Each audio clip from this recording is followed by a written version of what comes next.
per quelli che non erano all'Eucaristia e per tutti noi, iniziamo con una brevissima preghiera. Nel nome del Padre e del Figlio e dello Spirito Santo. Amen. Pace a voi. Con il tuo spirito.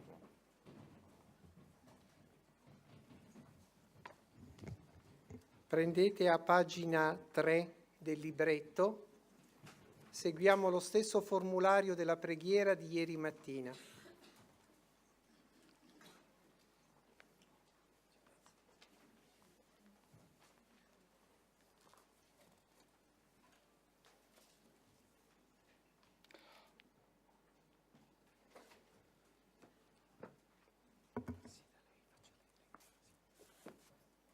Loving and generous God, it is you who call us by name and ask us to follow you. Help us to grow in love and service of our church as we experience it today. Give us the energy and courage of your Spirit to shape its future. Grant us faith-filled leaders who will embrace Christ's mission. Inspire us to know you better and open our hearts to hear your call. We ask this through Christ our Lord. Amen. Jesus Christ, you are my life. Hallelujah, hallelujah. Jesus Christ, you are my life. You are my life. Hallelujah.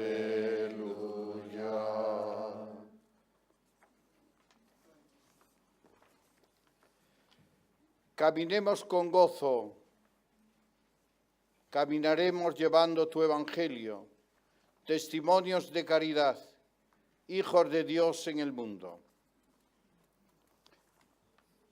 In the name of the Father, and of the Son, and of the Holy Spirit. Amen.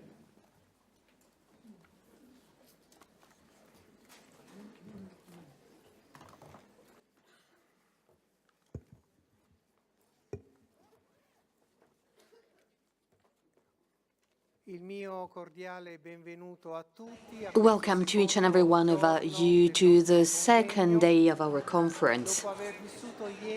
Yesterday, we had an enlightening moment because it gave us some guidelines to help our meditation and our reflection. As we said yesterday, today we are going to share some experiences. Some experiences that will help us discover some experiences of service to the Vocation Ministry. And especially we will focus on the vocation to consecrate the life.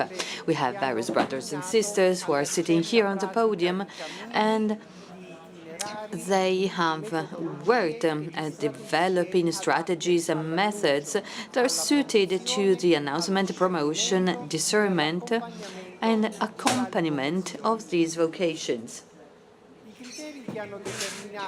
The criteria by which we chose these experiences are basically three. First, intercongregational work. Secondly, the ecclesial dimension. And thirdly, a cultural context. We will have 7 experiences presented by both brothers and sisters that all belong to the religious life, and they will share with us their experience, their life experience. Now, as we do not have a lot of time, I already told our speakers that they will have to limit themselves to just a few minutes. So I urge all of the speakers to tell us their names, the institute they belong to, and then in what respect they have worked on the vocation ministry in their institute. After the 7 experiences, we will have the break, even if the schedule says otherwise. But after the break, we will have the working groups, so we will not come back here to this room. The working groups will continue till lunchtime, which will be at 1:30.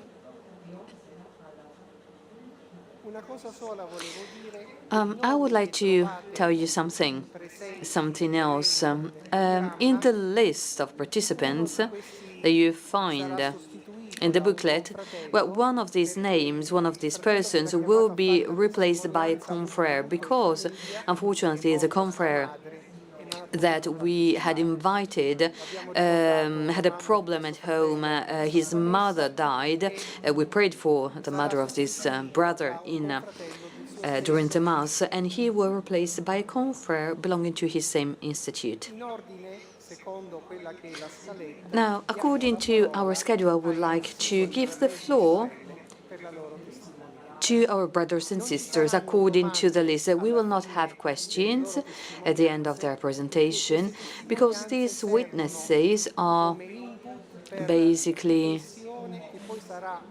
will be useful for a reflection that will be moved on in our groups, in our working groups. Now, let us begin with our session. We will start with Father Matteo, replacing Father Luis Maya Gilson, whose mother unfortunately passed away. Thank you, Father. Thank you. I am Father Matteo Sanario from the Vocationalist Fathers of the Heart of Jesus. Now, the experience that I would like to share with you is the experience of the Institute of Vocational Ministry of São Paulo in Brazil. This is an experience that was started in the late 80s. This experience saw the light not in the religious field, but it was triggered by the Episcopal Conference of Brazil, the CNBB. In fact, at the time, the Episcopal Conference of Brazil decided to join forces so that they could disseminate, let's say, they could gather all the various congregations with a vocational charism so that they could meet and exchange, and therefore they could also offer their contribution to the Church of Brazil. After a series of meetings that were held every year, as this meeting started in 1989, the Institute of Vocation Ministry saw the light on the 15th of August 1993. This institute organizes courses of vocational administration. It also publishes books and articles. Now, we have a video to show you. But before showing you the video, I would like to also tell you the names of the institutes who are involved in this institute. There are 13 institutes. 10 of them are, let's say, classical institutes, and then there are 3 new ones who joined the institute recently. The Congregation of the Daughters of Our Lady of Mercy, Congregation of Jesus Priest, Daughters of the Priestly Heart of Jesus, Daughters of Divine Zeal, the Vocationist Fathers, Apostolic Sisters, the Society of Divine Vocations, Congregation of Sisters of Divine Vocations,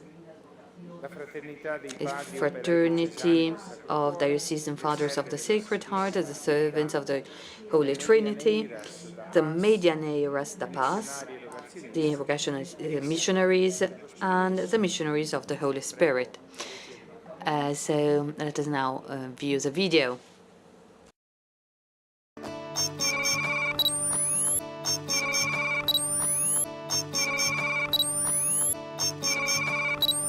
L'Istituto di Pastorale Vocazionale è formato da varie congregazioni religiose e ha come carisma il servizio di animazione vocazionale The Institute of Vocational Ministry is formed by various congregations, and it focuses on vocational ministry in its various forms. Upon the initiative of the vocational sector of the Episcopal Conference of Brazil, the CNBB, the Institute of Vocational Ministry was founded on the 15th of August 1993, and it was supported by Monsignor Joel Ivo Catapan, who was passionate about vocational ministry.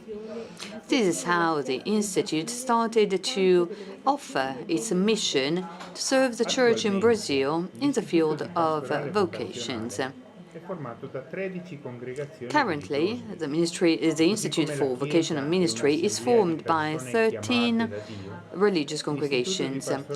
Just like the Church is an assembly of people called by God, the Institute of Vocational Ministry, since its origin, worked in an actual network of charisms in order to build the kingdom of God.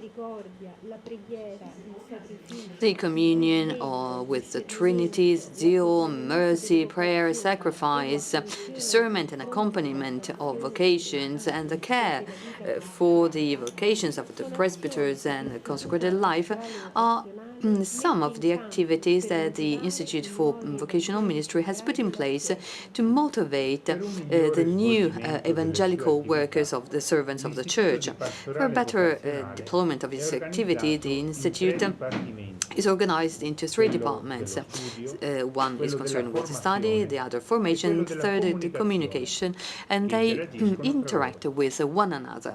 Department of Study has as a task that of developing texts and articles, literary productions that focus on vocations, but they can serve for the whole Church. They can serve as a reflection for the whole Church. The challenges in the sector of vocations and ministries, they are object of study, and also they are analyzed and explored in yearly vocational symposia. Department of Formation has as its task to prepare new vocational animators and update those who are already part of the vocational sector. Department organizes courses and formation courses for the various operators. And then we have the Department of Communication and Marketing that, besides looking after the image of the Institute on the mass media, the internet, has as its task that of preparing useful tools for vocational ministers. Department also produces a vocational agenda called the Caminos, that is a booklet, and then also produces Despertar para Soñar, a film produced in 2015 that was awarded the award Margarita de Prata by the Episcopal Conference of Brazil. Questo è l'IPV, Istituto di Pastorale Vocazionale, un'organizzazione al servizio dell'animazione di tutte le vocazioni nella Chiesa e nella società. La sua sede è a San Paolo, in Brasile.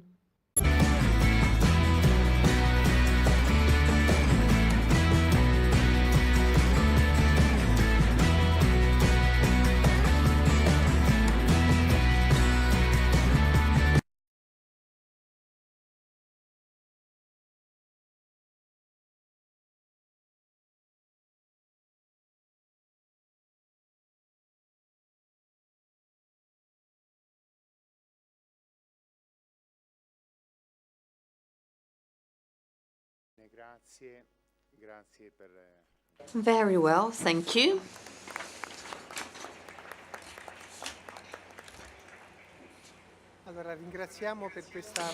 Very well, so let us thank the brother for this first presentation.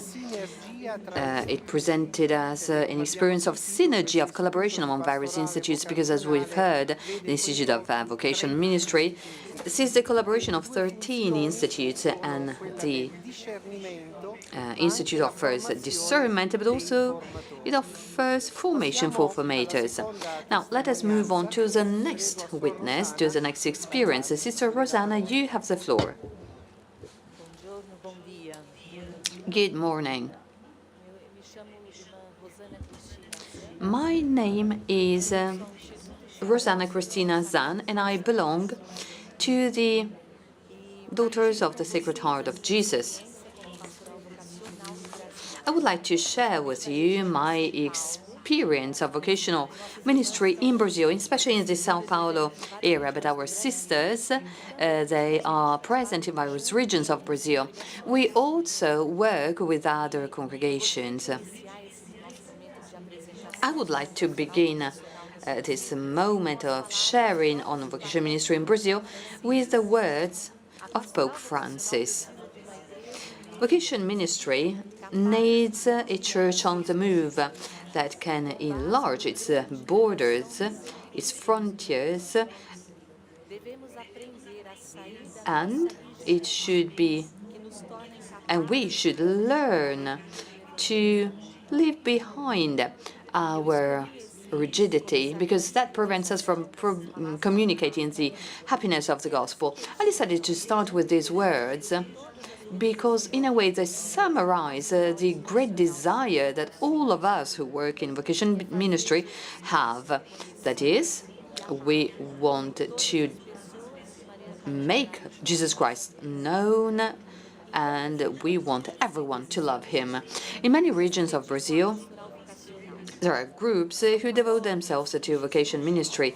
There are parishes or various institutes, pastoral groups formed by people who really commit themselves to turn the church into the space for the encounter with Christ. As a consequence, they try and help every person to find the right sense, the right meaning of their lives. We have three major groups that are involved in vocational ministry in Brazil, and I will try to describe these three groups, which are the ones who are more advanced compared to them. The first one is SAVI, that is a service of vocational animation, and the IPB, that is an institute of vocation ministry, and this is the institute that we just heard talking about.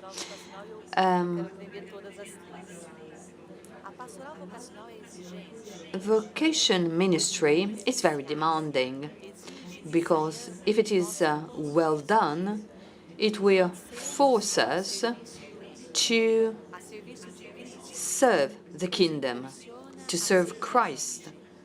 It pushes us to go on, to move forward, and to be living witness in the lives of many young people. In the Brazilian reality, vocation ministry tried, together with the CNBB, the Episcopal Conference of Brazil, to discover how we can tackle and address the problems of the youth in today's world. It is not an easy task, we know.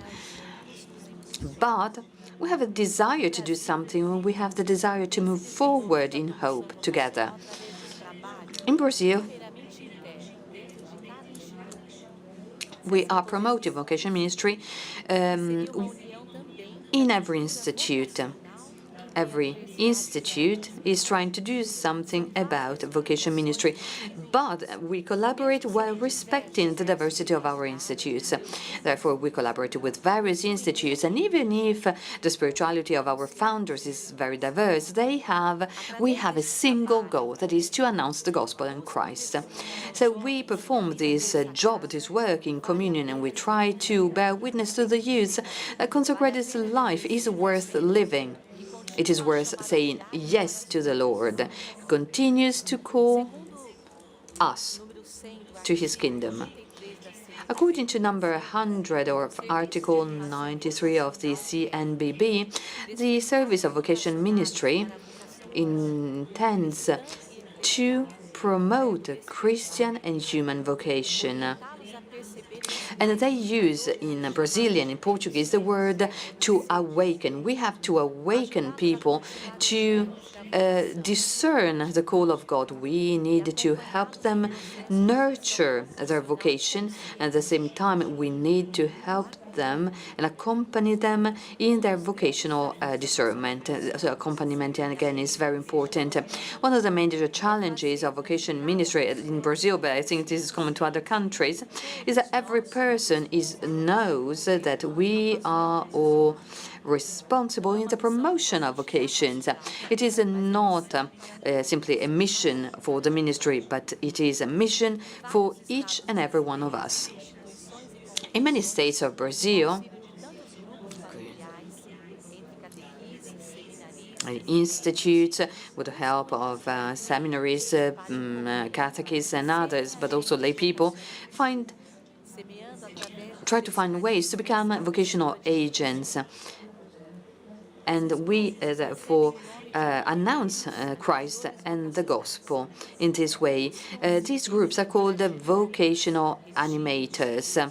They prepare meetings, retreats,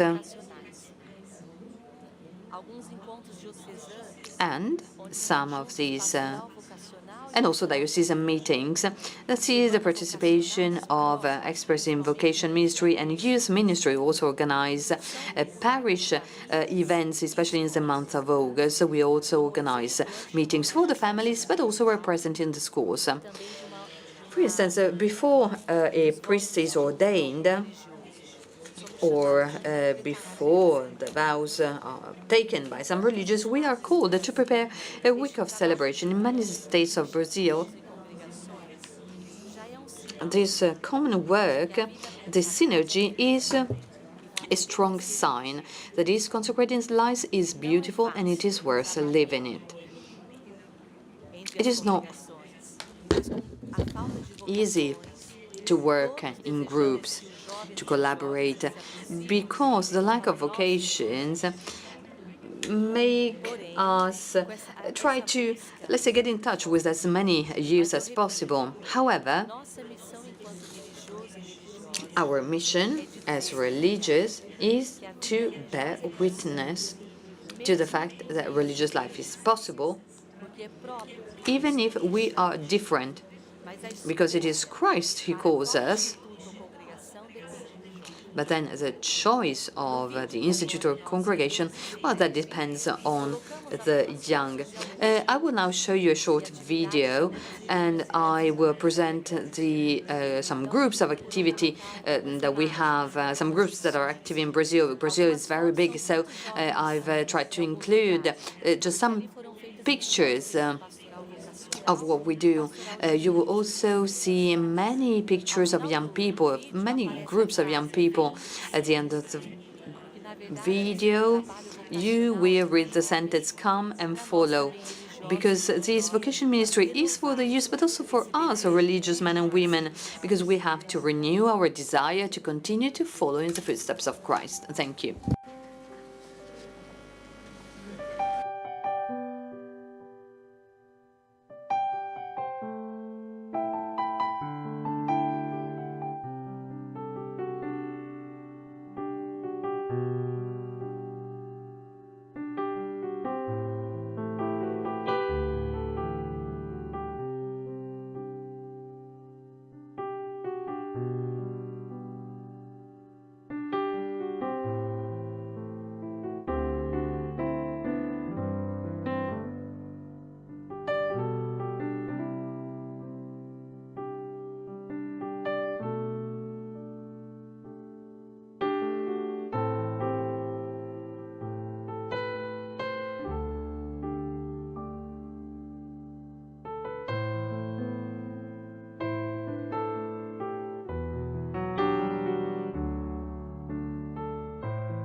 Let us thank the second speaker that presented to us the experience of the Vocation Ministry that is probably less formal compared to this first experience, but it is equally effective, I have to say, from what we've heard from the sister.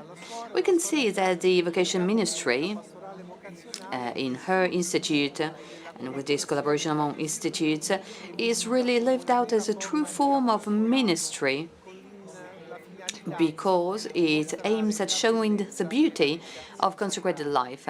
The participation of the institute is informal because, as we've seen, it pertains to the parish field, the youth ministry, the catechesis, and it also envisages collaboration among institutes. Let us now move on to the third experience. We have Father Jose Maria. Good morning, everyone. I am Jose Maria Ezbeleta of the Rogationists of the Heart of Jesus. I am a Filipino. I was a formator in the Philippines for 7 years and also in Vietnam for 9 years. Currently, I am a Counselor General of our congregation in charge of vocations and formation. I am here to share with you an experience of vocation discernment in the context of youth hostels in Vietnam.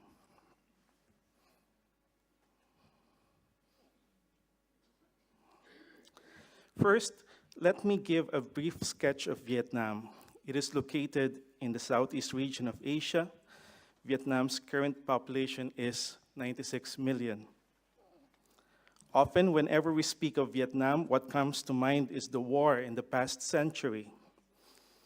However, the development in the past 2 decades transformed Vietnam from one of the world's poorest nations to one of the most vibrant economies. As a result, the standard of life, the services, the infrastructures have remarkably improved. However, poverty gains are fragile, especially in front of man-made and natural calamities. Also, a significant portion of the population, particularly in rural areas and among ethnic minorities, is vulnerable to falling back to poverty. Evangelization in Vietnam dates back to the beginning of the 16th century. However, in the 17th and 18th centuries, the church suffered persecutions by royal edicts, resulting to the martyrdom of an estimated 130,000 Christians. However, the church once faced challenges during the long war that concluded with the unified socialist state in 1975. Many church properties and institutions were sequestered by the state. Foreign missionaries were expelled and forbidden. The practice of religion was controlled. The number of seminarians and ordinations were regulated. Such conditions, restrictive though they are, did not stop the church from fulfilling its mission. The parishes, which were exempt from sequestration, became the center of evangelization, Christian formation, and charity.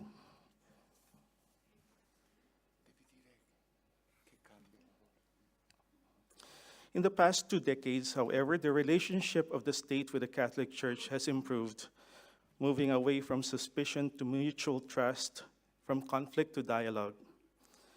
Today, the Catholics comprised 7.3% of the population, or 7 million people, spread out to over 3,000 parishes in 26 dioceses. In terms of vocations, there are 3,723 diocesan priests, 1,425 religious priests, 6,421 men religious, 18,000 women religious, and a staggering number of 2,600 diocesan seminarians in philosophy and theology. In 2016 alone, 163 diocesan seminarians and 76 religious were ordained priests. The recent changes in the country has enhanced fertile conditions that contribute to the remarkable increase in the number of seminarians and candidates to religious life. In fact, this has continuously been attracting many religious congregations and even dioceses overseas to start a venture in Vietnam, even though this involves a lot of risks. In reality, foreign missionaries are not permitted in Vietnam. Yet, a handful of religious men and women, without declaring to be such, have entered Vietnam as professionals in various fields. This creative strategy gives them the opportunity to get in touch with the youth and start a journey of vocation discernment and formation, hoping of having Vietnamese members who will share the Institute's charism and apostolate in the country in the near future. Let me highlight some of those conditions that favor the current springtime of vocations in Vietnam. Vietnam is youthful. 25% of the population is 19 and below. The overall age median is 30 years old. In rural agricultural settings where most vocations come from, there is still a strong link to one's extended family, which serves as a social, moral, religious, and material support. What is said of the natural family can also be said analogously of the parish, the family of faith. In rural settings, the parishes are usually small, and the centers are organized for catechesis, for all ages, for their sacramental life and works of charity. There are many parish groups in Vietnam, association open to the faithful, and among them, even a vocation club. Many youths have prior significant experiences of growth and maturity in their parish. Another element is that there is a strong sense of sacred in Vietnam, a strong attraction to prayer and spirituality, and openness to charity, which is shared by other religions. I would like also to highlight that being Catholics being the minority and controlled in their religious expressions, this can paradoxically turn out to be a positive factor for them to strengthen their identity. In many instances, to be a Catholic and to live by its moral consequences is a personal choice and conviction. However, these values and lifestyle favorable to vocations are facing formidable challenges in the fast-changing society of Vietnam, especially among the young people who are steadily leaving the countryside in favor of the cities due to job opportunities or educational advancement. The rural-urban migrants from the countryside to the city are concentrated to the 15 to 34 years age group. This internal migration uproots the youth from their origins, social support, and identity, which results to a crisis of identity. Their family and parish are away, far away, and they find themselves on their own in the urban jungle. Many abandon values, beliefs, and practices and fall into materialism and individualism. Or when they find themselves in difficulty, they tend to break down more easily due to the lack of social and religious support. In response to these challenges, dioceses, parishes, and religious congregations engage in the pastoral care of university students and young workers in the city. Parishes organize liturgical life and catechesis and set up youth hostels for Catholic students and young workers. Managed by a religious in charge or a lay elder, the dormitory aims at providing the youth with the atmosphere where they can feel at home, share healthy relationships, ensure order and cleanliness, and guarantee a space and time for prayer. The youth hostels, however, can also become a rich venue for vocation discernment. In fact, many congregations make their aspirancy programs in youth hostels, also because religious formation houses officially recognized by the government are very restricted. The youth hostels for aspirants become the alternative to formation houses. Usually, the congregation rents a house or edifice and transforms it into a registered dormitory where their aspirants live. In many cases, the dormitories are owned by lay cooperators and act as guardians of the candidates. The family pays the expenses for schooling, for the transportation, and share the cost of the regular daily expenses for food and utilities.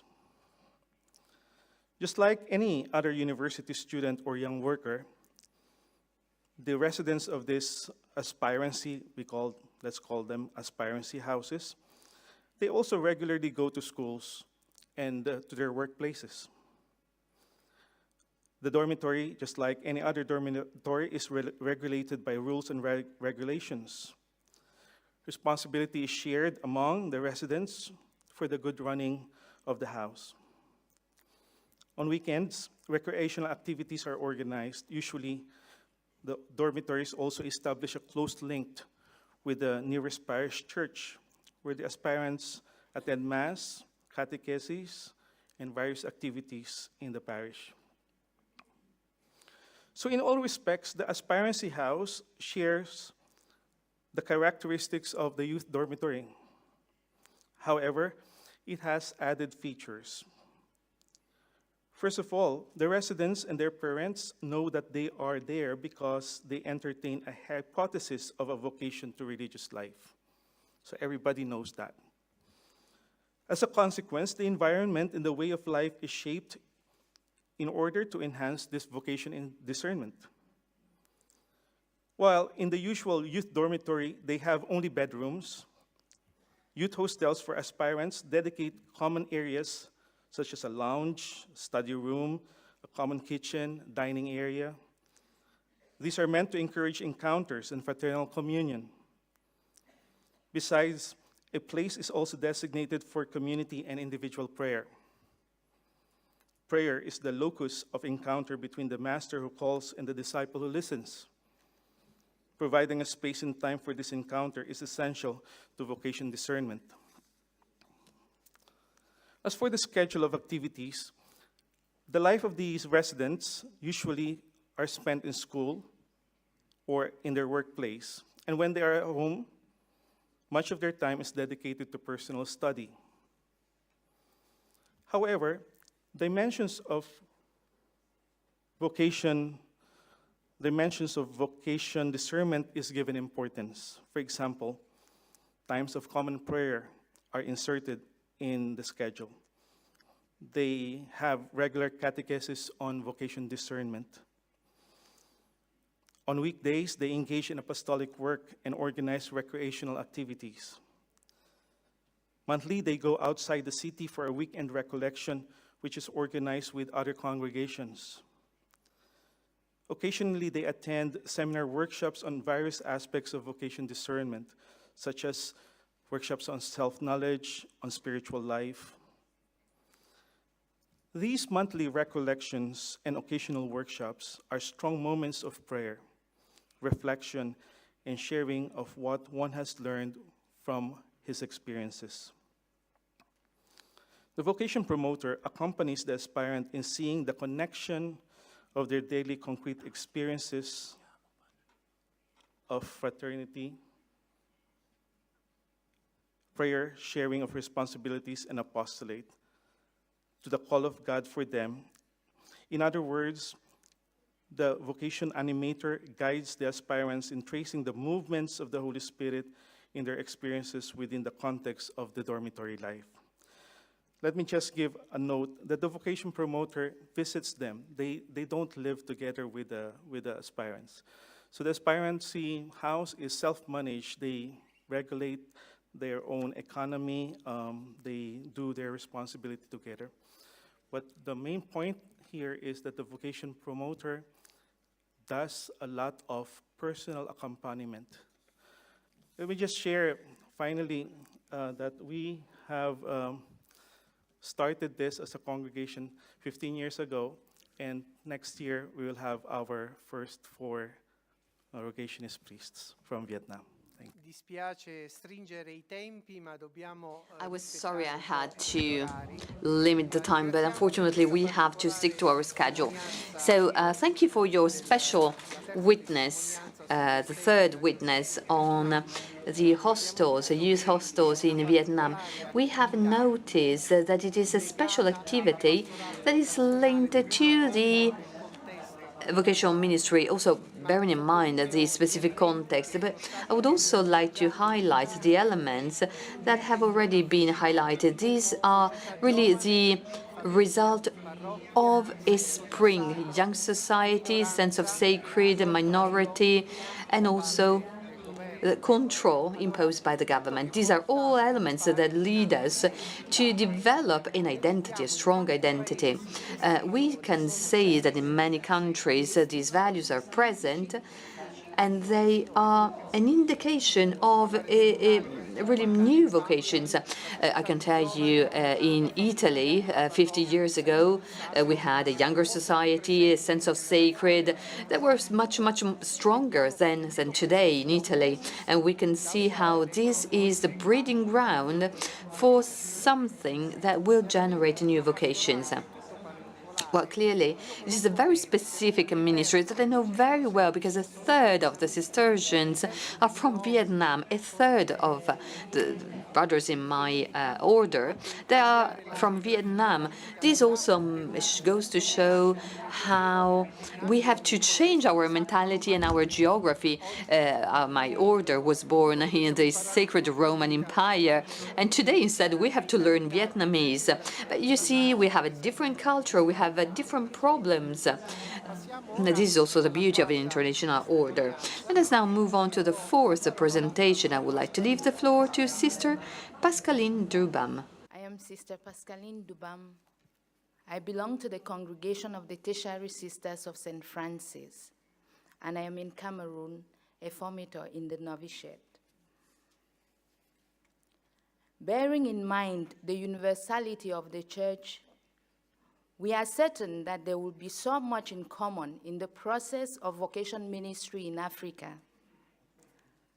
However, when talking about Africa, we are aware that this vast continent comprises 54 different countries, each with a unique faith history. We are also aware of the particular identity brought in by the people through inculturation, which accounts for the differences that may exist. For this reason, I cannot pretend to give you a whole panorama of the African experience of vocation ministry in 12 minutes. Since Africa is so vast and diversified in people, language, culture, and liturgical rites, I will limit myself to the experience of vocation ministry in Cameroon. Cameroon as a country is made up of 10 regions with 2 official languages, French and English, and more than 250 ethnic groups, each speaking a different local language. The church in Cameroon is made up of 19 dioceses, further grouped into 5 ecclesiastical provinces. The ecclesiastical province of Bamenda occupies 2 of the 10 regions of Cameroon, that is, the northwest and southwest regions, corresponding to English-speaking Cameroon, which was formerly a British colony. It comprises 5 dioceses. With a population of about 5 million people of Cameroon's 24 million inhabitants. The bishops of the ecclesiastical province of Bamenda, in response to the call of the Holy Father, of the then Holy Father, Saint Pope John Paul II, in the post-synodal exhortation, Ecclesia in Africa, to have concern for vocations to the priesthood and consecrated life, felt the need for a clear and practical pastoral plan which will serve as an instrument for the implementation of the decisions and orientations contained in the apostolic exhortation. In this concern for vocations, the Holy Father highlighted the necessity to discern vocations wisely, to provide competent directors and directresses, and to observe the quality of formation given. To respond adequately to this call, the bishops of Bamenda Ecclesiastical Province included the Vocation Commission in their pastoral plan, prepared by the 7th Convention held in the Ecclesiastical Province of Bamenda in 1999. Thus, we share on the experience of Vocation Ministry in Cameroon, and precisely in the Ecclesiastical Province of Bamenda, this document and its subsequent revised editions will be our main relevant source. We shall strive to understand the Diocesan Vocation Team and the Vocation Commissions, what they are all about, their compositions, activities, and when individual congregations come in, the successes registered and challenges encountered. Diocesan Vocation Team. This is a group of some selected individuals put together by the bishop of each diocese in collaboration with the different superiors of institutes of consecrated life present and working in the diocese with the following aim: to promote, foster, and sustain vocations to the priesthood, religious life, and other institutes of consecrated life.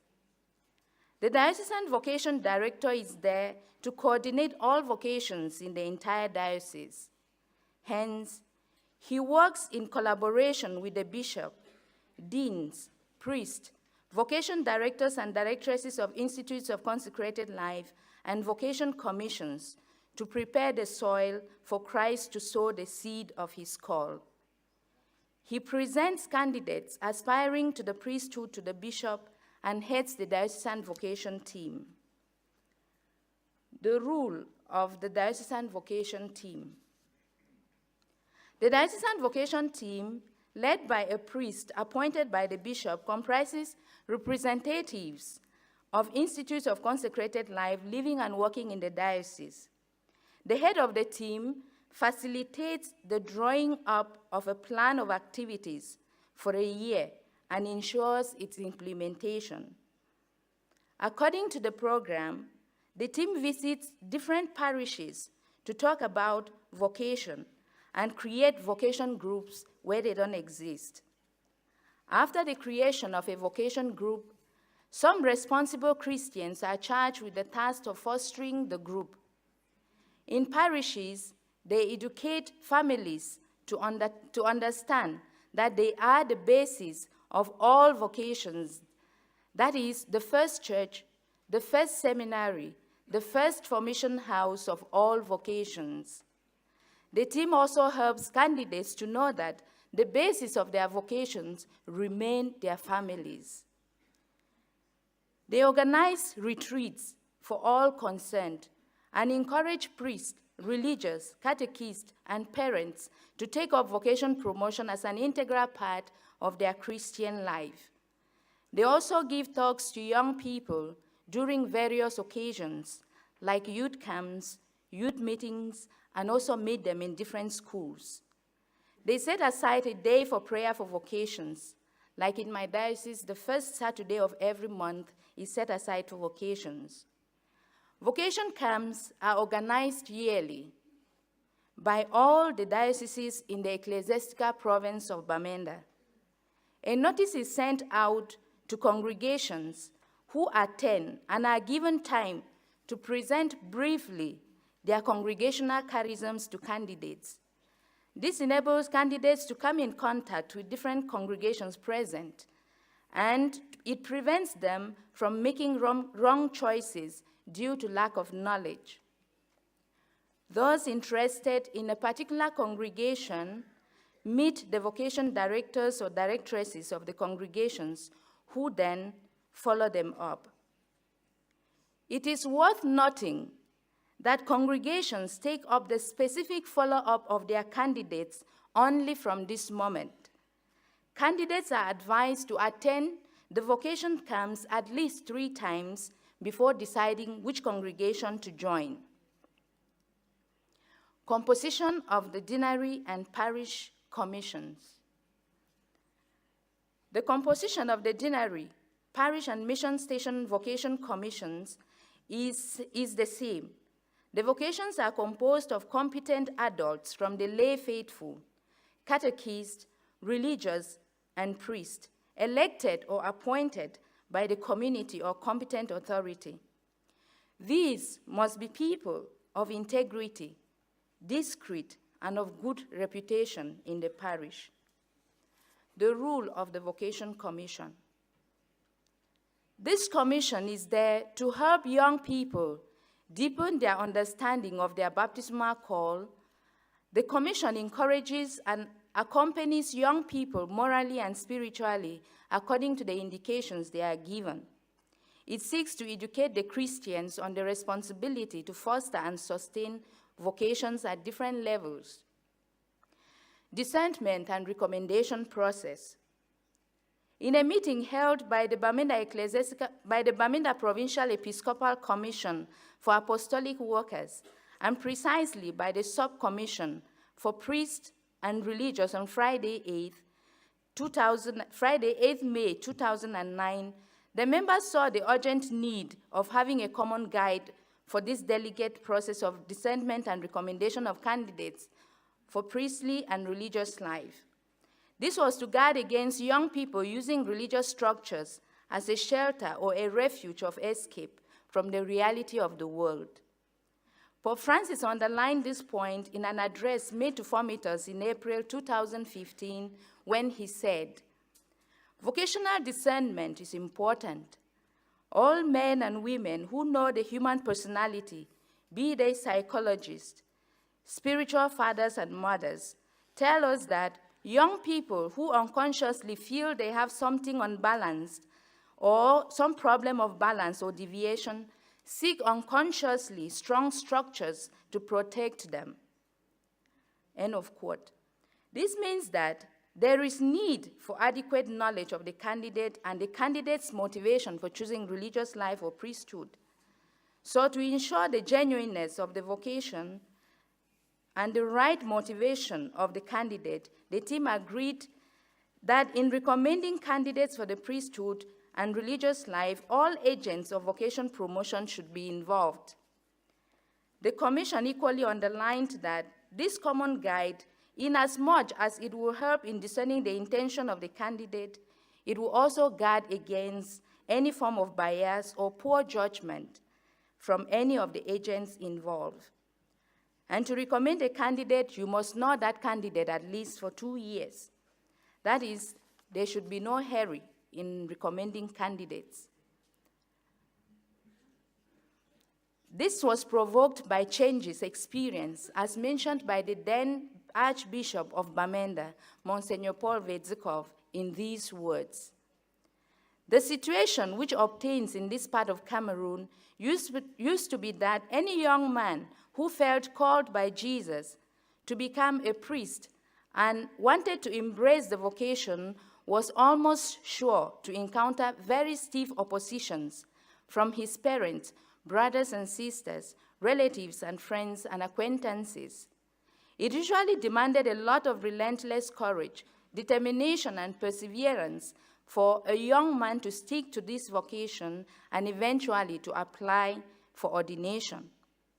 While such opposition and discouragement probably still exist here and there in Cameroon, I know of concrete situations where considerable pressure which was considered inconceivable yesterday, is now brought upon a Cameroonian bishop by the parents and family of a candidate who want to see their child ordained.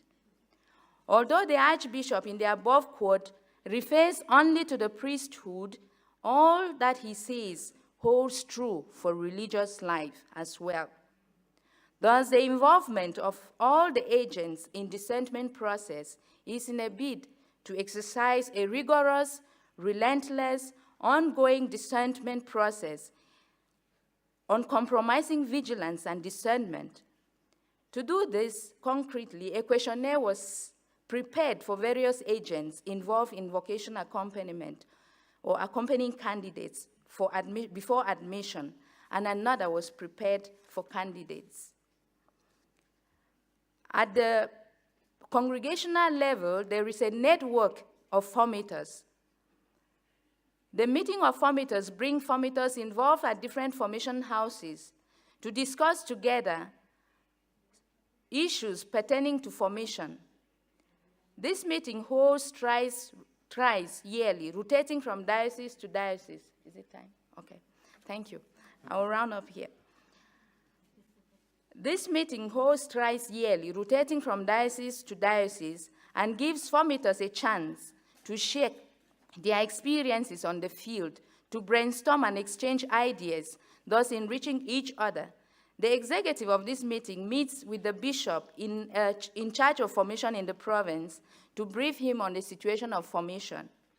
Present at this meeting are different vocation promoters of various dioceses and rectors of minor and major seminaries.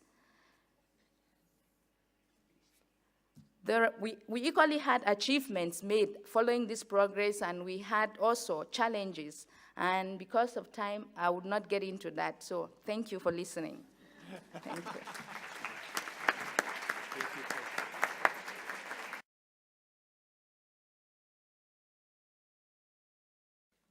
Abbiamo ascoltato un'altra testimonianza. So we've heard another experience that started from an interesting affirmation statement. We cannot talk about pastoral care or the culture of a huge continent, because clearly Africa has 54 different countries that have a different history of faith.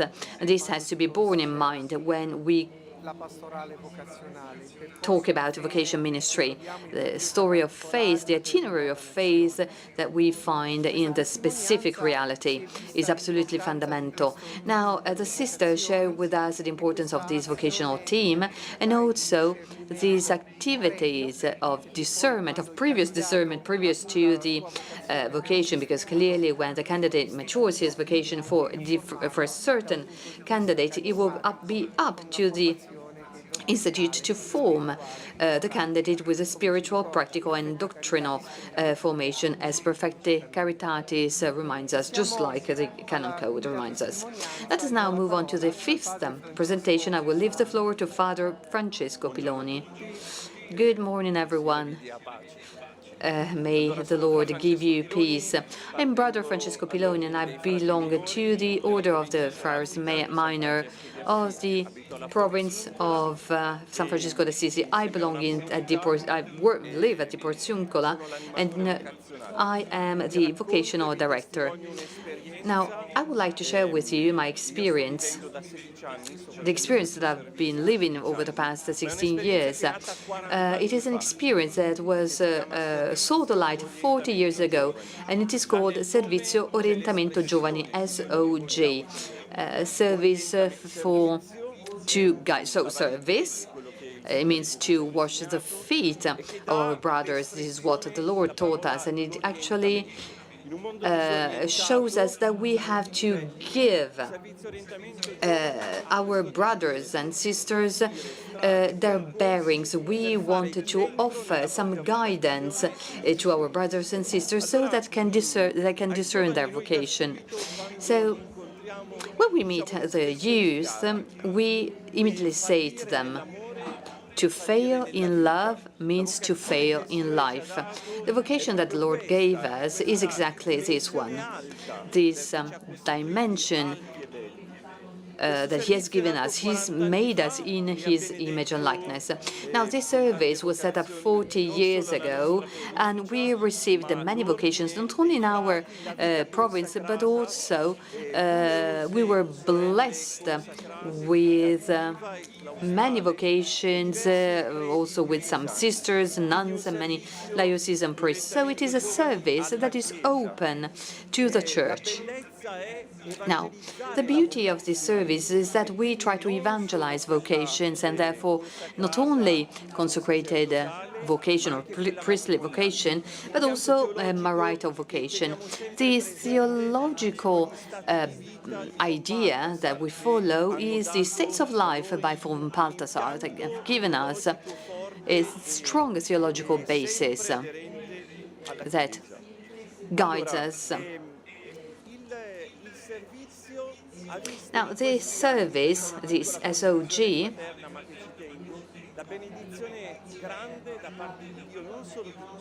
received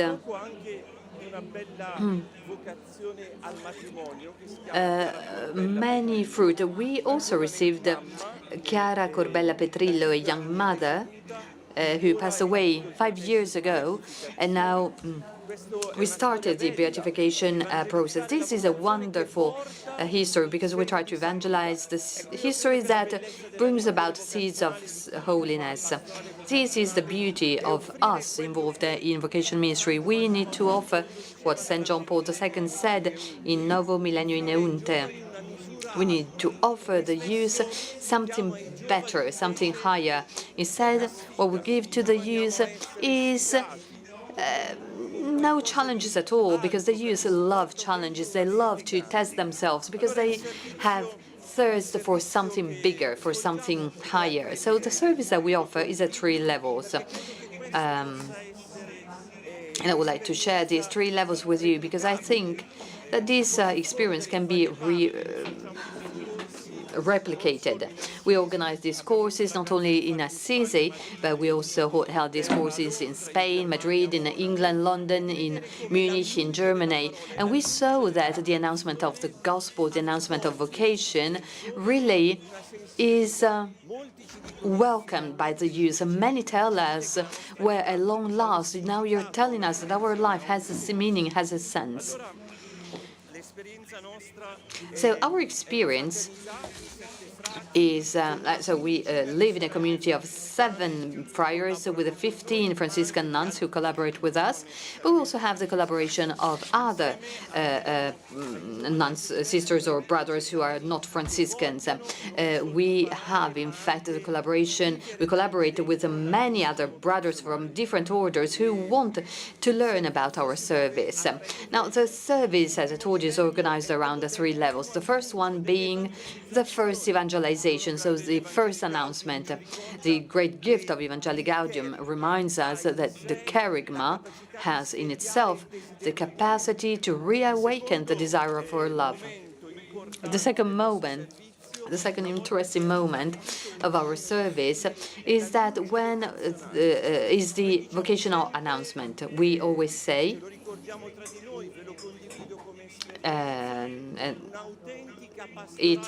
an authentic youth ministry necessarily has to become a vocation ministry. Because if youth ministry simply offers experiences to the youth, but that is not turned into a vocation, we are not offering any good service to the youth. In fact, the desire of God is to help the youth grow in their mission, in their vocation, so that he can bear fruit to the kingdom of God. And the third important moment of the service is accompaniment, is personalized accompaniment. So the first thing that I would like to share with you is exactly this.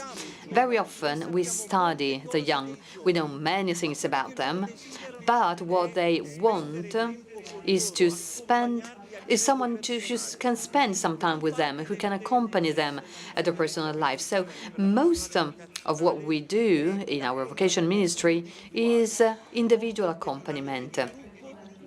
So there are not many groups, but we engage in individual listening. We also focus on biblical figures in our listening.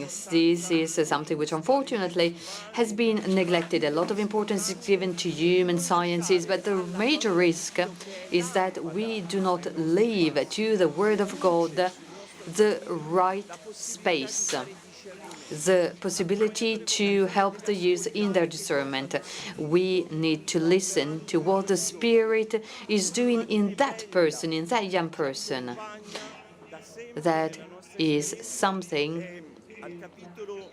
And also chapter 8 of the Acts of the Apostles say that Philip was guided by the Spirit in the desert, and he went on the chariot of the Ethiopian man, but he doesn't understand what he's saying, what the word is saying. So today's youth, they have two important books to read from: the book of their life that they often do not understand, and the second book is the Word of God that often no one explains to them or announces to them.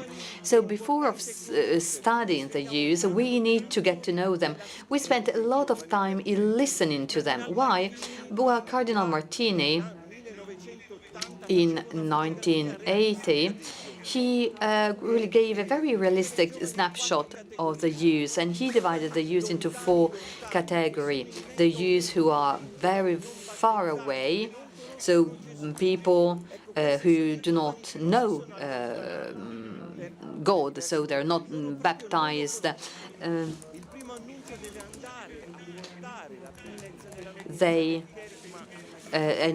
We need to announce the gospel to them. The second category of youth are those who are far but close. So those who are far, but they took a distance from us. They received the announcement, they received the gospel, but then they distance themselves from the church because of life. Often during the high school, at least in Italy, what we're seeing more and more is bullying against the harassment of Christians who are afraid to say that they're Christians because they are attacked, and we have to be really careful and do something about this. And these youth who are far but close, they distance themselves from the church, but they still have a thirst for God. And as vocational directors, we have to first of all listen to this thirst. As Jesus, when he deals with the Samaritan woman, we have to listen to the youth. Often, this is something deep that they have deep down in their heart. They have a thirst for beauty, for a sense for meaning. The youth, they have a strong desire for beauty. And then there are the youth who are close but far, those who we see in the church and we continue to offer to them experiences, but they never make a choice. They do not choose consecrated life nor marital life, wedded life. They give us offer many services, but we are not doing anything good for them because we're not giving them a guidance. We are not guiding them through life. And then there are the youth who are close, very close. They are those who make wonderful choices for their lives. So what matters is that we get to the announcement of vocation. The kerygma has the capacity to reawaken love. An announced kerygma has the capacity to reawaken love. And love has in itself a law that wants to go hand in hand to the loved one. We were reawakened by love, and we have become more and more similar to what has reached our hearts. Therefore, the youth need to shape this love. A vocational announcement comes from a principle, derives from a principle, that is, every life is a vocation, holds a vocation. This is a fundamental principle. Youth ministry therefore becomes vocation ministry because it has to accompany the youth to find their identity, vocation, and mission. And in vocation ministry, this is fundamental. Identity is fundamental. The male and female identity, but also the baptismal identity is fundamental. So the first part of vocational ministry focuses on trying and clarify our identity. one's identity at the human and faith level. All right, second important aspect, to discover our vocation means that we have to announce the beauty of all vocations with the freedom to accompany the youth as Philip accompanied the eunuch. Third passage, and then I will conclude, is that we need to accompany them in their mission. This is all possible because the Lord continues to call his children and to sow the greatness, the beauty of the kingdom of God in the heart of man. Last point is this. God's arm is still outstretched. God's arm is still outstretched. The arm of the Lord continues to sow. What matters is that we have the freedom to accompany the beauty of vocation so that we can love all vocations. And when the youth see this freedom in us, then they will want to go where life is. Thank you.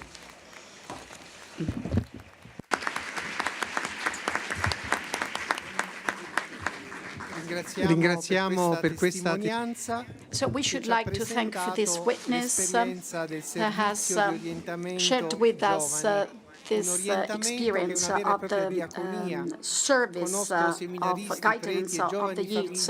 I know seminarians, young families, and young children that have made the most of it. Now, starting off from baptismal vocation, well, this experience is open to every form of vocation, not only to priestly and consecrated lives, but every choice in life, including marriage. There is a sentence that might prove to be useful for the dynamic of this conference. There's no vocation youth ministry that is not to be turned into vocation ministry, meaning that if we are careful to the young person in the youth ministry, will allow the young person to be open to vocation ministry. And now I'd like to hand over to Sister Nathalie. Good morning. I'm Sister Nathalie Beccard. I'm a religious of Xavier from France, and I'm missioned to the conference of French bishops for the evangelization of young people and for vocation. So we've just listened to the fact that every youth ministry shall be vocation ministry, and I'd like to share with you the experience of France. Now, a few eagles of this vocation ministry through this national service for the evangelization of young people and for vocations. Next slide, please. Well, I'd like to start by sharing with you a video that tries to say that the major access for vocation ministry amongst young people is to talk their language and to witness through their current culture, this culture based on images of social media and screens. Well, this is a video to share with them the call of God. Il existe des milliers d'applications qui permettent de communiquer, usant de technologies toujours plus diverses. Well, there are many different technologies. There are many interfaces, all based upon the same principle, either calling or to be called. And every call raises the same sensations, silent adrenaline, the fact of being curious, who is calling us and why, for what reason. Now, the first call that we've received is the call of our parents.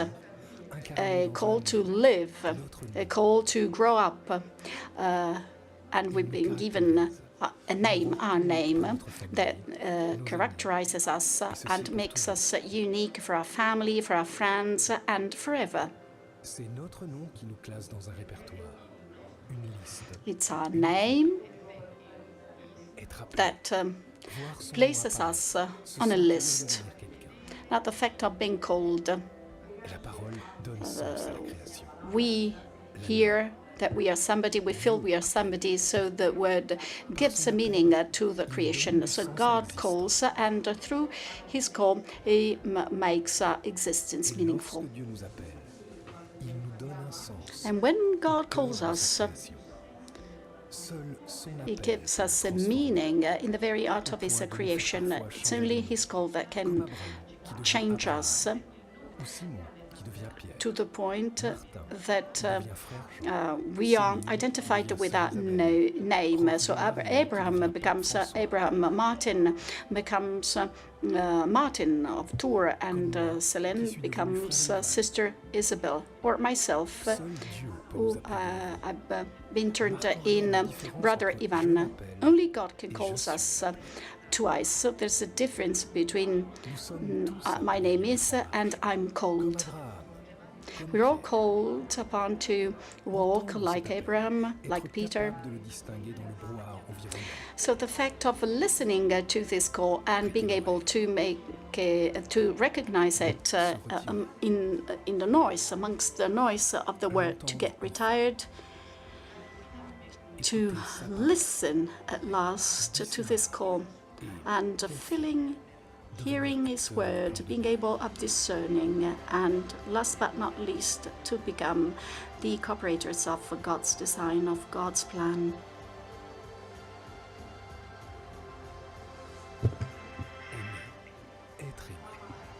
Loving and being loved.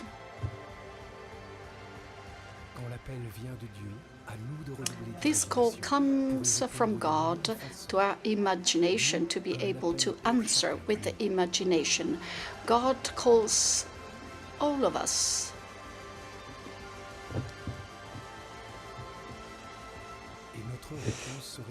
And our response is the result of the call of the Christ, of Jesus.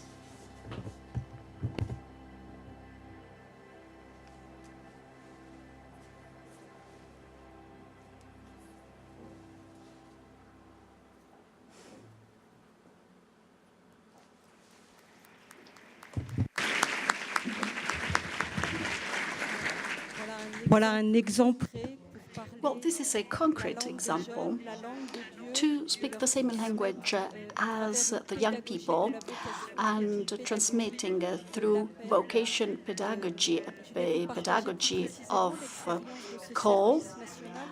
Well, I'd like to share with you this experience of the National Service for Youth Ministry and Vocation Ministry. It is very happy about the Whitby Synod. Now, in 1959, bishops of France asked a diocesan priest to develop this center, and we've been one of the first countries to settle such a center, which became the National Vocation Center in 1980. So to emphasize the baptismal vocations that comes first. And in 2010, our bishops decided to merge the service for evangelization and the service for vocations to give a meaning to all the things we listened since yesterday. And I was appointed director in 2012 after 5 priests that had been directors. And in my team, all vocations are represented. I work with the vice director, who is a diocesan priest, and we are one of the 10 services of the Bishops' Conference of France for the youth ministry and vocation ministry. Now, the mission of our center. We are at the service of all the actors and players of youth and vocation ministries. It is very important for us to work all together in order to foster this evangelization that wants to promote a personal encounter of each and everybody with Christ, for each one of us to be able to find their place in the church and in society, and to answer this call by developing the vocation culture. And we have a mission to promote vocations and vocation to be priests through a number of actions that I'm going to share with you right now. So we have strong convictions supporting vocation ministries. I'm part of the European Service of Vocations, bringing about the people in charge of vocations across Europe. The first conviction, evangelizing young people, shall go through young people and their conditions, and so they need to be involved in reflections on vocation ministry. So this means to be encouraged by young people to invent new pathways. Well, this is the most difficult part. Well, we can do the work with the young people, but to allow them to alter us, to change us, it's very difficult. Secondly, synodality is a key to youth and vocation ministries today. It's the pathway of the Church for this millennium, and Pope Francis says so because young people's culture is based on collaboration, cooperation, so we need to be able to listen to one another, the religious, the priests, all the members, and the practitioners of the Church. It is possible because we're very clear in France on the common pathway, so to propose the experience of Christ, and we try to live truly the missionary communion. This is not easy because this supposes being able to develop and being able to receive the communion-based ecclesiology of Vatican II to serve the good of the Church. I would have liked to deliver this presentation with my diocesan priest. Myself as a religious woman, I support the call to marriage, and my colleague, the priest works very much on communion because together we can promote all different types of vocations. In France, we have developed what we call years for God. Young people stop their studies for 1 year or their work for 1 year. This is a year of discernment, and these proposals are made by many communities, but also dioceses, and in the Bishops' Conference, we bring all of them together because we have to meet with all the people in charge of these God years. I'd like to emphasize, to insist on this key element, i.e. experience in our service. And we work with the Conference of Religious Men and Women of France. So collaboration is a challenge to be taken up. It's not always easy. I can hear both sides of what the religious say about dioceses and priests and what bishops say about communities sometimes. So we have to learn to get to know one another. Sometimes there are biased ideas, and we need to establish trust-based relations. All ministries, vocation ministries and youth ministries are based on personal relationships. So we have to take time to get to know one another. And what is the key word today is partnership. So to learn how to work in partnership, and this is translated in common training courses.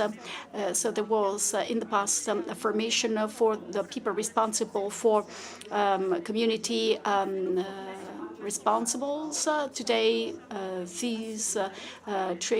this formation is organized with all the parties all together, and this is a challenge for the Bishops' Conference and the service I work in. Religious men and women who come to work are sent by the Conference of Religious People in France, and we develop common projects like this video clip that was produced in cooperation between our service and the Conference of Religious. At the World Youth Days, there is a forum for communication, and many communities have a stall, and each community presents its vocation. And we made this choice in France, and this is also true of the UK, to have a single stall presenting all vocations. And on this stall, there are diocesan priests, religious men and women. There was also a bishop who was involved, and we receive young people, and they're really touched to see a single stall for vocations and not each one presenting their own vocation. And the fact that we asked them to pray for their vocations, that was very striking for them. So we try to open up pathways to allow to hear and listen to the call of Christ. So we have witnesses that go heeded, and we need places of experience. So we have 2 places that are very important for youth and vocation ministries. Lourdes, you're familiar with Lourdes and Thésée. So we work in cooperation with these 2 places, and we have a pavilion of vocations in Lourdes. So we receive groups of young people, and this is done also with teams for youth and vocation ministries. And these are a few publications that we have developed to present religious life, not communities, but what religious life consists in. And by way of conclusion, I can continue to show you a few other publications. Well, by way of conclusion, I'd like to share with you whatever we do to bear witness to our vocation. And we also present the different religious families on social media. And we've realized cards for each religious family. And we developed this in cooperation with young people. And you can find all this on the internet. So we can exchange software, and I should like to invite you to update your software, and these with a view to sensitizing people on all the different voices of the Church. Thank you very much for your kind attention.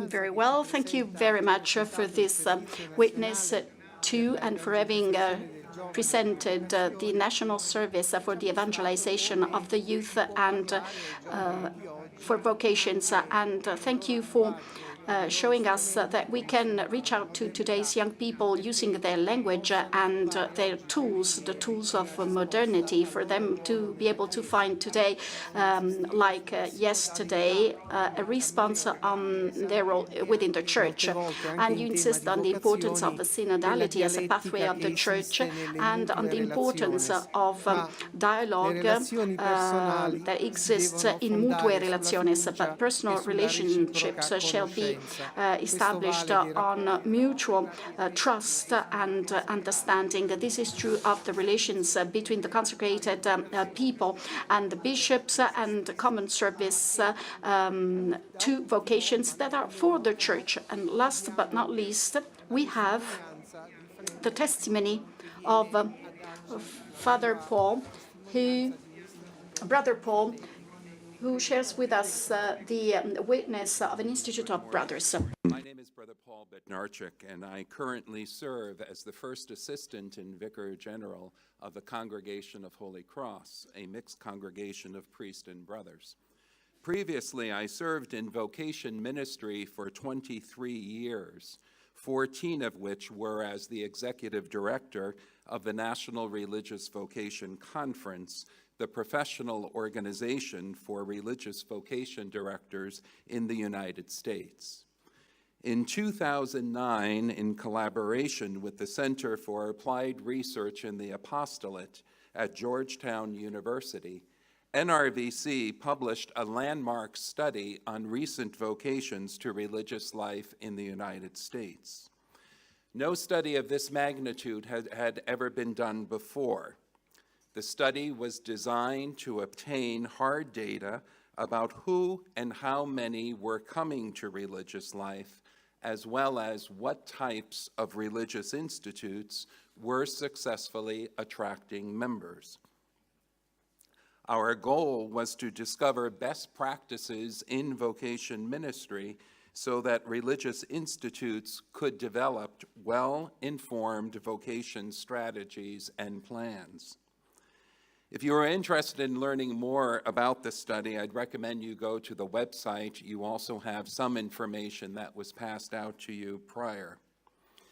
Since my time is limited for our purposes this morning, I have been asked to review with you the 6 best practices in vocation promotion that were highlighted in this study. Keep going. This is the wrong one. Okay. First, being proactive about vocations in the Institute. Keep going. Go, go, go. Being proactive about vocations in the Institute. What our study found is that for those institutes that are attracting vocations, at some point the religious congregation made a decision to do something positive about new membership. In some cases, the decision came from a chapter or assembly, and in others, it came from charismatic leadership. This decision was supported with an appointment of a vocation director and/or team, an allocation of financial resources, education of leadership, and community membership about contemporary vocation ministry, and the development of a vocation plan. In other words, vocations became a community priority. Just keep going. Keep going. This is the wrong one, okay? This is where leadership is extremely important. If leadership is not convinced that there is a future of the congregation, then they will not be able to convince their membership. I also need to emphasize that good intentions, sophisticated marketing campaigns, and an investment of resources may bring candidates to the door. But what will these women and men find when they enter the door? The research strongly suggests that the example of the members, the quality of the prayer and community life, and ministries of the institutes are what most attracts and retains new membership. Any effective vocation ministry, therefore, needs to be done in tandem with an institute's ongoing, authentic renewal of consecrated life. 2, creating a culture of vocations. Evidence of a culture of vocations is when future membership is not just the responsibility of the vocation director. All members, and sometimes even their sponsored institutions and ministries, are involved in and supportive of the community's vocations efforts. This culture is nourished by leadership and the vocation director communicating regularly about vocations in newsletters, emails, and community meetings. The members are invited to participate in community-sponsored vocation programs and retreats, and by serving as mentors with those in discernment. They also play an important role by praying for vocations, inviting young people to consider a vocation, and by simply witnessing to the peace and contentment in their own religious lives. Speaking of which, 85% of the newer religious indicated that they were attracted very much to their institute by the example of its members, their joy, their down-to-earth nature, and their commitment and zeal. Building a culture of vocations within our congregations must begin with all members prayerfully pondering and reflecting upon the fullness of their own vocation, and to pray for the grace to embrace that vocation wholeheartedly. 3, vocation director and/or team. The research has shown a positive correlation between having a vocation director, especially one who is full-time, and having new members. Likewise, having a vocation team is also positively correlated with new members. This only makes sense, As a former high school administrator, if I were faced with diminishing enrollment in my school, I would not make my admissions or recruitment officer part-time. It is my goal to increase the number of students in my school. Therefore, I would develop an admissions plan and invest greater resources and personnel in the area of recruitment. The study highlighted the important role the vocation director plays with the discerner. Most new members report that the vocation director or team very much encouraged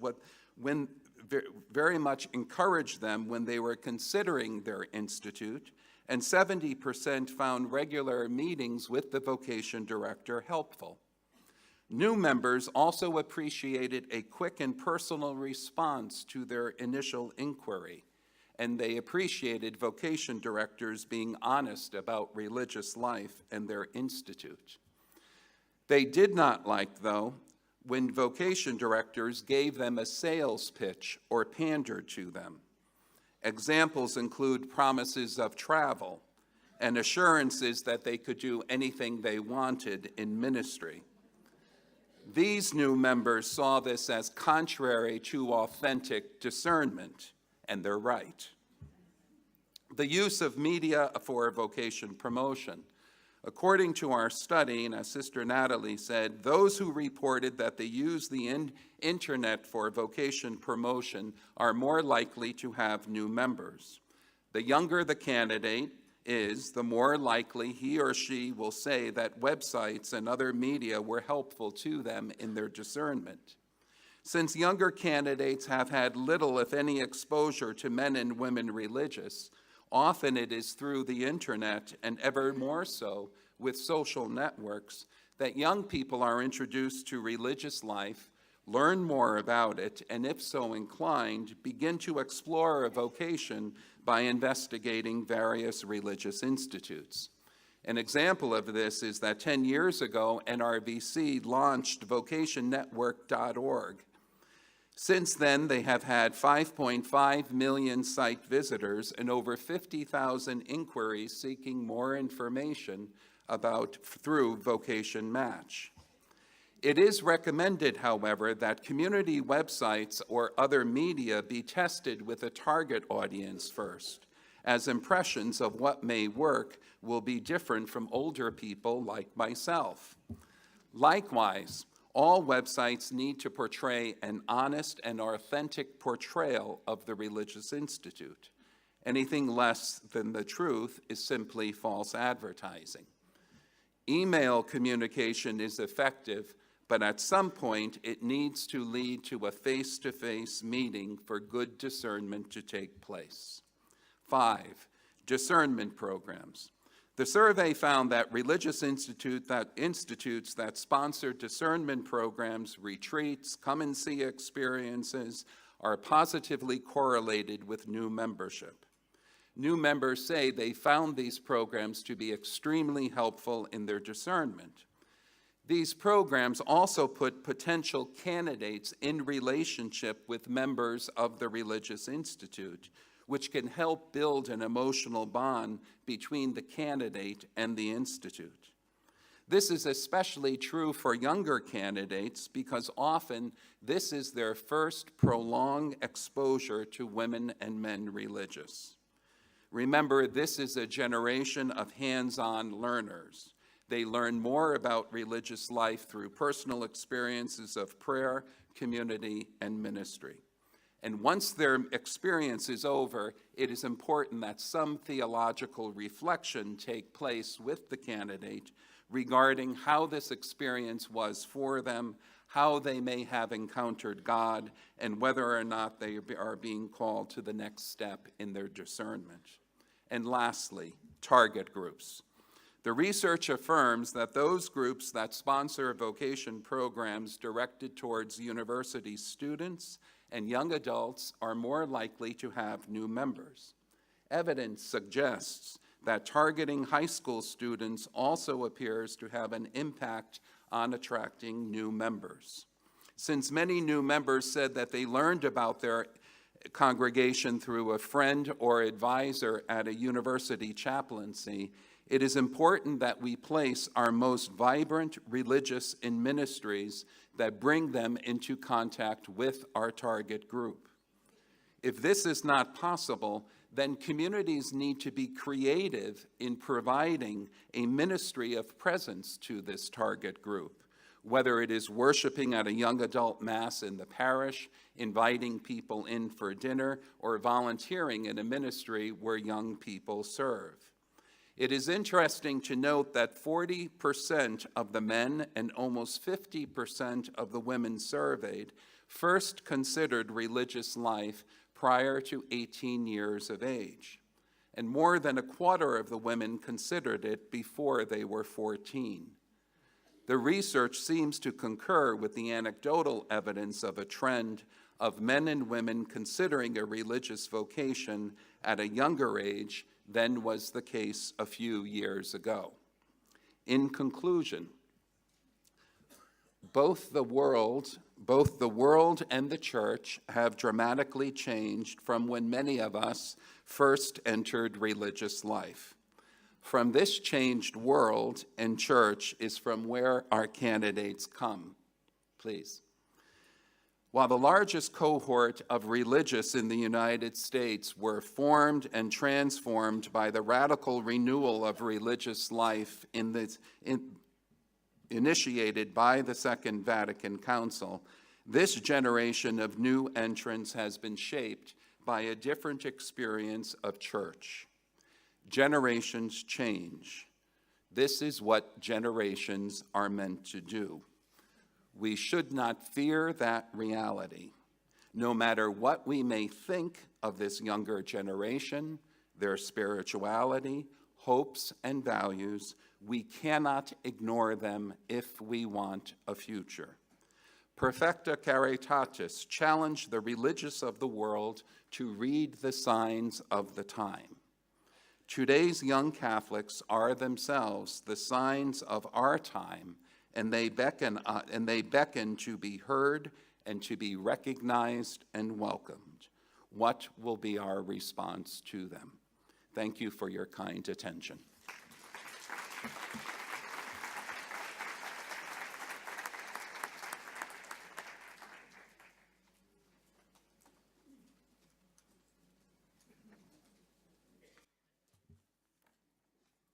Bene, ringraziamo Very well. Let us thank Brother Paul for his testimony, which highlighted a few interesting points that I am sure will be picked up in the reflection of the working groups.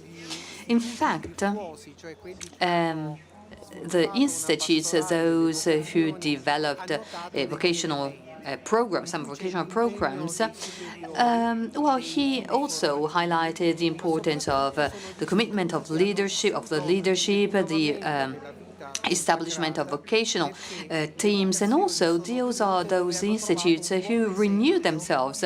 Why? Because new members saw a good example of religious life in the older members of these institutes. So clearly we go back to the themes that we dealt with today, a consistent example of life lived in a consistent way that can become an announcement independently from the various apostolates and works and ministries in which we are engaged. If our members live their life consistently, that is an example of life that is very appreciated by the youth. This is what canon law sees as the common expression of the ministry of all the consecrated. The presence of their life thus becomes a form of witness and ministry at the same time. We listened to 7 very diverse testimonies, but each of them gave us some food for thought. We started from an institutional experience, that is the Center for Vocational Guidance. Then we moved on to studies that involved one or many institutes present in a region, or the institutes present in the United States, like it was the last case, the last presentation, and then Africa, the Philippines, and particularly Vietnam were important. And also someone, as the Italian brother, talked to us about courses open to every type of vocation. So we have been exposed to various models. Therefore, we can draw inspiration from any type of virtuous experience and then adapt it to our reality, to the reality of our specific institute. I would like to conclude referring to what Brother Paul said. Today, we have vocations that are very different from when we entered religious life.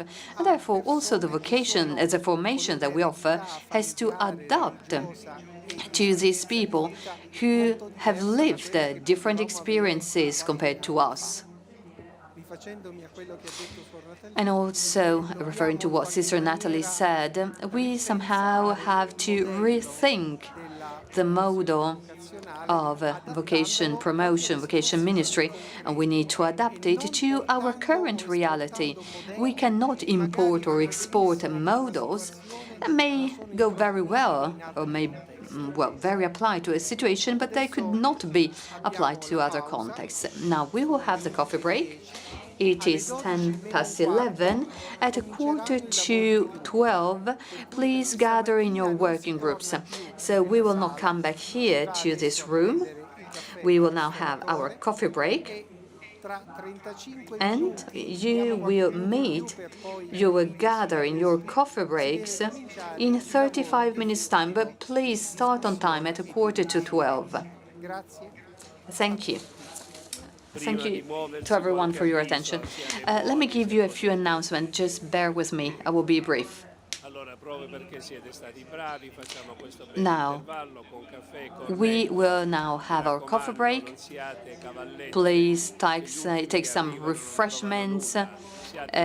Leave something for everyone, please. Some of you wanted to know how much I earned for the tablet that I had to return. Well, I had to defend myself because they thought that I had stolen it. It belonged to the Legionaries of Christ.